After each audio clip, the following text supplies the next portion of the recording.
And hello, Sanctuary Homeowners. I'm Steve Muntean, one of the board members of the HOA, along with Ann Lellinger and Mike Burns.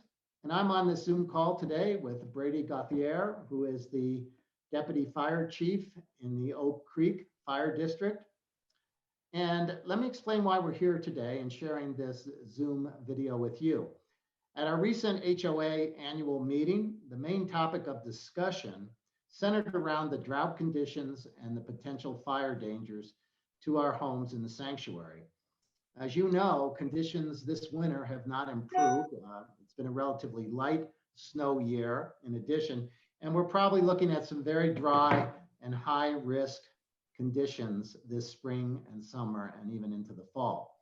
So as a result, I've asked Brady to be on this call today to discuss our overall risk, what we can do to lessen that risk, and what that plan might include. So welcome, Brady. And if you wouldn't mind just giving people maybe a little background of yourself, what you've done in the past and your experience in this area. Absolutely. Hi, everybody. Brady Gauthier, Deputy Fire Chief, Oak Creek. The reason I'm involved with this is I'm actually chairman on the new Routt County Wildland Fire Mitigation Council, and it is our task to go out and identify the risks, the target risks within our county to mitigate and lower the potential for catastrophic fire, just like we saw last year multiple times over in just our state alone. A little bit about me. I got my start with the Bureau of Land Management, fighting wildland fire back in 1989. I've worked for both the feds, I've worked county fire, I've worked private, I've worked municipal fire. I have been active in wildland fire suppression for almost all my career. Most of my career has been in California. Unfortunately, I've seen too many homes burn down, thousands upon thousands of homes burned down. And it's gotten worse over the last couple decades. And whether you believe or not believe in climate change, that's one area of the problem that we're having. But the big issue that we're seeing is the encroachment of homes into the wilds. And so when you put a home in the middle of a forest and the forest burns down, now people are a bit more up in arms about putting them out. And unfortunately, there's just not enough of us to put all these fires out. And so we actually need your help, the homeowner, to help mitigate, or at least not necessarily stop, but slow this down so that when disaster is threatening, it gives us a chance to save your homes. I mean, it's my job, I pledge an oath to not only save your life, but also to save your property. And that is of the utmost importance. And that's why we're talking today. That's why the county has spent the money and the time and effort to put together a council to specifically deal with this issue right here. And you say, well, what does the deputy chief of Oak Creek, which is a whole neighborhood, city over, want to help us for? Well, this is all of us problem, not just your problem or your neighbor's problem, because what you and or your neighbor does or doesn't do affects everybody. I have, here comes some of the doom and gloom. I have literally sat in neighborhoods that 14 blocks over, there were no trees or bushes, but because of the bushes and trees encroached into the neighborhood, those 14 blocks away, I watched the whole neighborhood burn down. And unfortunately, that's a sad fact. You all have seen the news. You've all seen what happens in California, and you think, oh, that's California. Well, guess what? Last year, it was right here. And Routt County was extremely lucky. It just, sometimes you can't predict where the next fire is going to happen. And Routt County was extremely lucky. And so the good news is we haven't had a disaster. We do have the ability to avert that disaster. And that's what we're talking about today. So, so anyway, back to about me. That's been almost my entire focus of my career, is not only just helping do the normal city firefighting, but my focus has been, even though I only worked for the feds for a little while, believe it or not, your local fire department deals with wildland fire constantly. And it is our job, our mission is exactly what we're talking about today, is let's knock down some of this fuel so that if in fact a fire does happen, it gives all of us a fighting chance to save your homes. Yeah, and let's talk a little more specifically about that as it relates to where we are back in the sanctuary, and given where you think we will be by spring and summer this year, given the current conditions, and as we said, the lack of snowfall this year. Right. Where do you think, how would you rank the sanctuary in terms of its fire risk, if you will? In the county, I believe it's number one. The Fish Creek drain. Well, the Fish Creek drainage, I'm sure all of you are aware about the Middle Fork fire last year. That was only a couple ridges over, and guess what? The topography is just the same. And if you actually look at the continuity of fuel, looking at how there's trees and bushes continuously, you will actually see a finger come in from the wilds and right down into Steamboat. And one of those paths is right through Sanctuary. So if you've ever watched fire movies or hear articles, you hear about breaks being put in. So the reason these breaks are put in is to break up that continuity of fuels. And by doing that, that slows the fire down and allows us to get the machinery and manpower in there to put these fires out. Are we always successful? Is all this 100%? No. But we all know the less fuel there is to burn, the less hot the fire is, and the less hot the heat that's and energy that's in that fire. It is much easier for us to put it out. And it's also easier for the materials that your houses were built out of to do their job. Homes weren't built to withstand thousands of degrees of temperatures pushing on it at a constant rate for amount of time that these wildland fires do. But if the fuel is backed off and reduced, you don't get that same furnace blast into the neighborhood that you see some of these other homes get it applied to. And that's what we're trying to reduce the heat signatures into the neighborhoods. By reducing the amount of energy being output, it makes it a home that much easier to survive. That's our goal. And is one of the reasons why the sanctuary is rated number one, if you will, and that's something we really don't want to rate number one in. Obviously. You don't want to be number one in this one. Yeah, unfortunately. Is part of that due to the lack of breaks? I mean, it's almost like, the whole area here has no breaks right now. Correct. In terms of stopping that? Correct. And so what you see is, and especially now after the wind event, you have all that people go, oh, well, there's not as many trees in the sky. Well, guess what? All those trees are lying on the ground now. And that really is ground fuel. And ground fuel is what keeps the fire going and makes it hot. Yes, yes, we see these spectacular fire runs in the crowns, but it's that constant heat from that fuel bed that's been built up after year after year after year of downed trees. And especially after this last September, we had the wind event, or what? I can't remember the month, but anyway, a lot of trees hit the ground. That's all drying timber for it to be burned. And that's just waiting to catch fire.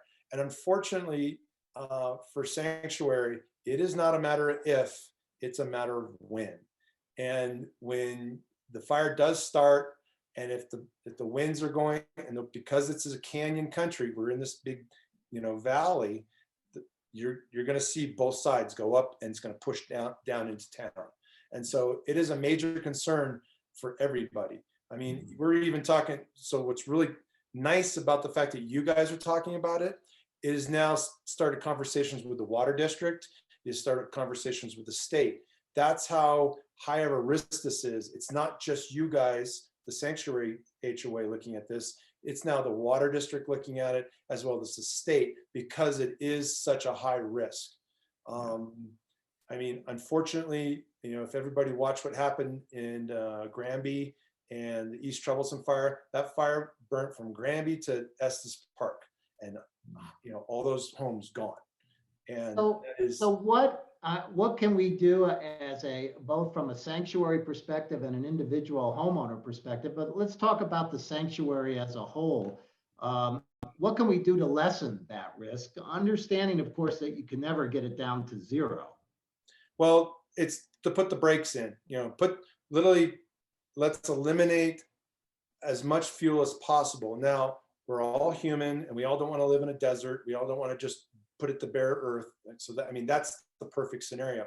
But we all live in the mountains for a reason. It's beautiful. We love the plants, you know, and we actually can do this harmoniously, you know, and in, you know, in good partnership with the land. So the first step is the ring. You know, you've got the common area ring around the neighborhood. So you know, you talk about the Skyline Trail and, you know, all these, the trail system that goes through around the ski touring center trail. Correct. Yeah.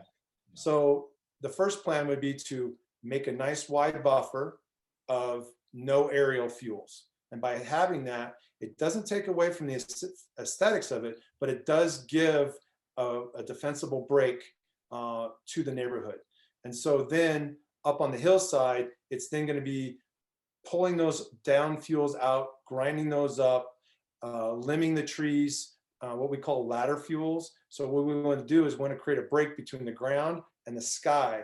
And if there's no fuels in between, meaning low-lying branches, mid-sized brush, if we eliminate those, that means if a fire does start, it doesn't jump up into the trees and then take off. So the first line of defense is that ring. The second is actually getting up onto the hillside, both sides of the valley. You got the downside and then you got all the oak brush on the other side.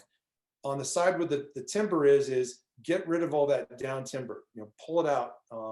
That can be used for, you know, whether we mulch it up, whether it gets chopped up in the firewood, it gets sold as lumber, you know, whatever happens, it just needs to be removed. And then go through the trees themselves to make sure we do want healthy trees, because the other thing we want to make sure is we want ground stability. We don't want avalanche danger. We don't want mudslide danger. So we are careful in the spacing of how things are done. And actually, when we're done, it actually looks good. On the other side, where you've got the scrub brush, that's actually a habitat for elk coming through. What we want to do there is, that's just one big sea of brush. We actually want to break that up into islands. So you still have the brush, but you want to, in between them, you're basically breaking up that continuity so fire can't rush through it. It's, you know, if a clump of it catches on fire, that's fine, because we can get hand crews and engine crews in there and quickly put those islands out. But when the whole thing's on fire and running, we can't catch it. So that's why we want to break up that canopy. And believe it or not, that's actually good for the habitat. So that will actually promote elk migration and all the other animals that use that actually coincides with what we're doing. So we're not only helping for fire abatement, we're actually helping the habitat routes that they use for their migration. So that it actually all goes hand in hand. Okay. So the health of the land, this is actually good for the health of the land as well as the health of protecting your home. So that's really your first two defensive lines that you need. Okay. And what kind of protection does that really provide? I mean, it can actually a lot. I mean, you go from instead of having a single tree lightning strike, you know, by having that mitigation, that single tree lightning strike stays on that one tree. It doesn't all of a sudden go into a clump of trees and then all of a sudden we're dealing with 10 acres. The more fuel there is at the initial start of the fire, harder it is for us to control, because it's a momentum. A fire gains energy, and as more and more energy is gained faster, you have to put more and more water on it to suppress it, and it's harder and harder and harder. If we catch it when it's just a single log, a single tree, it is far easier to put out than if it's a running fire. So I wish I had a stat saying it's 90% more effective. It's not guaranteed, because if it catches fire and it's 60-mile-an-hour winds, that's a different story. But generally we're not dealing with that. Or if it's a fire that's coming down the mountain and it hits this, especially if it hits this at night when the fire activity is low, it is very easy for us to stop it. Or we put our control lines on the other side of this, because the back side of it is already been mitigated, and we can actually put bigger brakes in front of it. And so if it ever spots, the spot fires don't get as big. So okay. It substantially helps fire suppression. And then the last piece of this puzzle is the individual lots themselves. So when the homeowner actually takes ownership in this project that we're talking about, you know, this is one thing to do. The circle, basically circle the wagons, does help, but it's not the complete fix. The complete fix is when we do the circle the wagons and then we do the homes themselves. If the homes are mitigated properly, any fire that comes in won't start the home on fire. It won't put that fire against the house. And so, So tell us what that would look like for a normal home. What are we yeah, talking? I'm not the most tech guy, but what I'm going to try to do is share my screen and give you the let's see, host the disabled attendee screen. Oh, I can't. What I can do is I will send you an email of the first one. Is what we look at is your home is like a circle of defenses. There's multiple layers. The first layer is in the first 5 feet of your home, you really should have nothing that burns. That should be clear of all vegetation. You should have some nice rock. You should have, but people think, oh, I have an ornamental tree. It won't burn. If it's alive and it's bio, it will burn. Just remember that. Everything that's alive will burn. So, and what we look at is we try to, even grass up to your house, believe it or not, a green grass in a fire will dry out and catch on fire. And that fire will wick right to your siding of your house, catch your fence on fire or the siding of your house on fire, and now your house is on fire. Most homes do not burn down from a forest fire. They usually burn down 2 hours after the fire has gone by. So keep that in mind. Your home doesn't burn down when the first fire comes through. It burns down after. You know, when all the firefighters are trying to put the fire out, all the homes are left by themselves. Next thing you know, the wood pile next to your house catches on fire, and the wood pile catches your. So we literally try to clear everything within 5 feet away from the house. And then within 30 feet of your house, you don't want big, huge clumps. You want like single trees are nice. You don't want any tree within 10 feet aerial of your chimney or the siding of your house. And then you want, we basically work out to 100 feet. You don't want large clumps. You want all your trees limbed up to about 6 feet off the ground. That keeps any ground fire from getting up in the tree. We're trying to keep the fire out of the air. You don't want these huge, like say 60 by 60 big clumps of fir trees. You want to thin those out.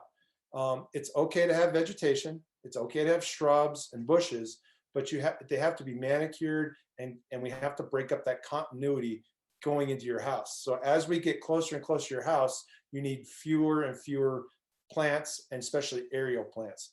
I know everybody loves having big trees that gives them privacy. And there's a way, if you look at each home, there's a way to do it, but you can't have all this vegetation on the home. You have to get all that away from the home. Okay. We do have some before and after pictures that we can share with you. With that, I'll be happy to do. That'd be great. In terms of the individual homes and lots, what is the general percentage of properties that really have to comply with this, shall we say, defensible space best practice to make it meaningful and reduce the risk?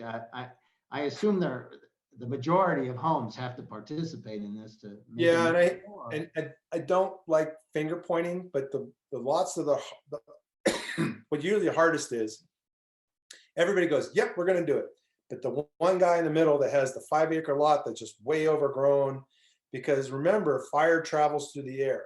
So when a fire is approaching, we can have spot fires up to a mile in front of the fire. And that's what usually makes these fires bigger, because this flying pine cone or ember is going to land a mile out, and it's going to find a big thicket of something to burn. Next thing you know, you got this big thicket, and you got the big fire coming down. Well, guess what the big fire is doing to the little fire? It's drawing the little fire to the big fire. So it creates its own weather. So the reason we want this mitigation within the neighborhood is, as these embers, you get these big ember showers in front of these fires. And what the hardest thing is for us firefighters is homes that aren't prepared for these ember showers. And so if I have a home that is full of firewood on the deck, big huge clumps of fir trees against the house, wood shingled, no screens into the vents, and then I've got a house next to it that has dead zone 5 feet and nice manicured lawn and the vegetation pushed back and it's all trimmed, and I only have enough people to defend one house, guess which house loses? the guy that didn't do the prep work. And that's just the sad reality of it. We used to, a long time ago, winners and losers. We don't do that anymore. We say defendable, non-defendable. And we have very few resources. So when we're going to a neighborhood and you have a neighborhood that is not prepared versus a neighborhood that's prepared, all the resources are going to go to the neighborhood that's prepared. Because I would rather stick, if your home is prepared, I only have to stick a firefighter on your home. I don't have to stick 5. And when the resources are so limited, I mean, look at Sanctuary. What do you got? 144 lots in there? I don't have 144 firefighters. So, but if I know that I can stick my team strategically through your neighborhood because this neighborhood has been prepared for this, I can save your homes. But when your homes haven't been done, then I can't. And I know that doesn't really answer your question about how many people in your neighborhood need to do this. The more people that are involved, the more lots that are involved, the percentages of us saving one to all your homes go dramatically up.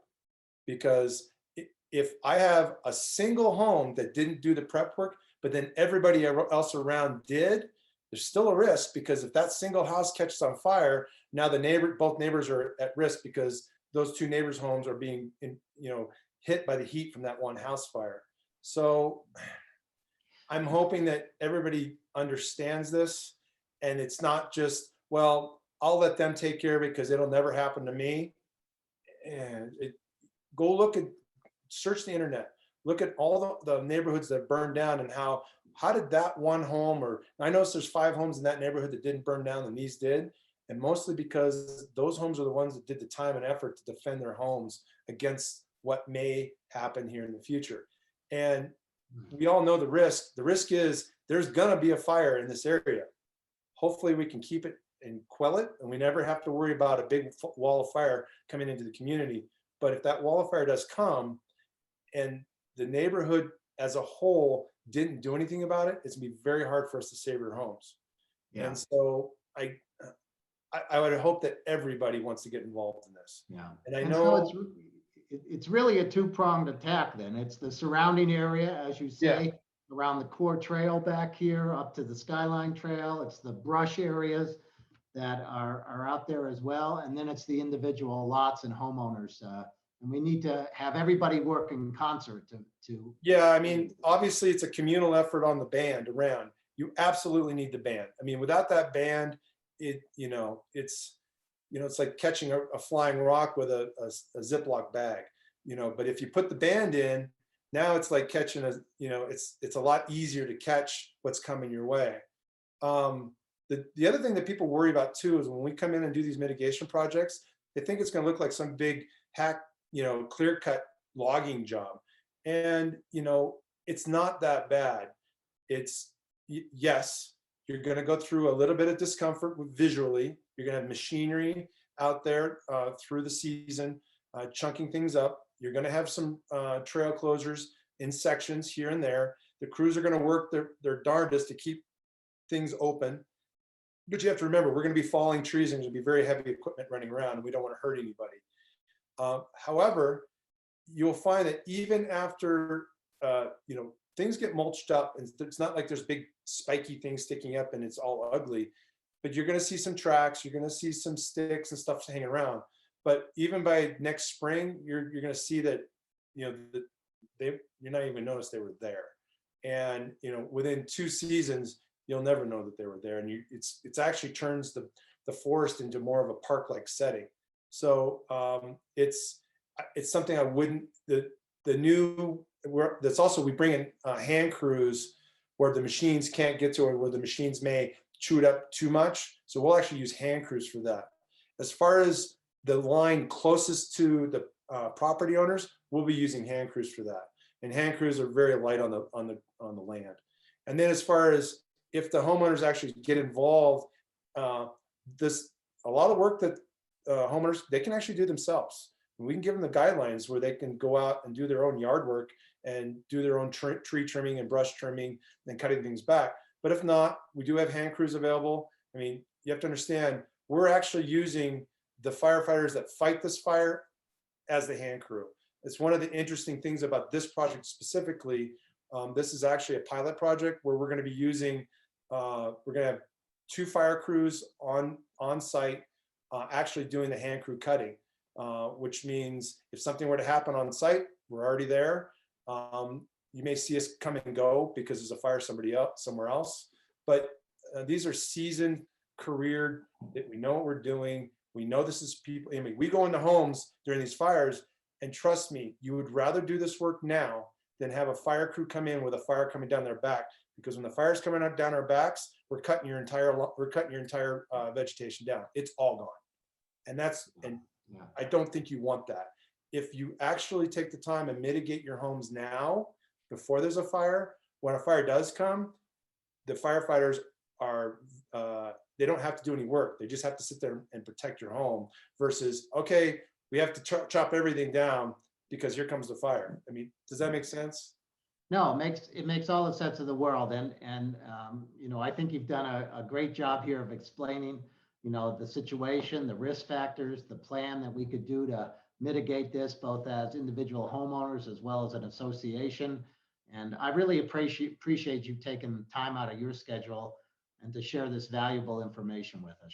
No, it's my pleasure. And if I know there's 144, I don't know how many owners you have, right? But I know the lots. But seriously, if any one of them has any questions about what we talked about today, they can feel free to give me a call or shoot me an email. I'd be happy to discuss one-on-one. And what's really neat about this project is you guys are opened your eyes, and you're actually the first I mean, we've done a big project in Stagecoach about 4 years ago and was very successful. But this is, you know, the dollar value of the homes that we're protecting here is, the county's never seen anything like this. And the fact that you guys are actively looking at trying to prevent this is a huge step forward for not only yourselves, but for the county. It really is important. Great. Well, thank you again, Brady. I really appreciate your time, and I'm sure if people have questions or whatnot, we'll get back to you and hear more from you. So thank you so much. My pleasure. And for the association, I just wanted to make one quick announcement that you will be receiving this Zoom recording in an email. And based on the urgent mitigation needs that we discussed at the board meeting and the clear message we all received that we needed to address this fire issue quickly, directly, and effectively, by the end of March, you will hear back from the board with a letter detailing the plan, the costs, and the schedule. In the meantime, if you have any questions, please email Ben Weaver, the association manager, so he will get it to the members of the board or to Brady or whoever we need to get it to. His email address is ben@centralparkmgmt.com. So it's Central Park, the abbreviation for management, mgmt.com. Thank you all for listening. I hope you found this to be valuable, and we'll be in touch with you shortly. Thank you. Take care. Thanks, Brady. Bye-bye. All right, take it easy.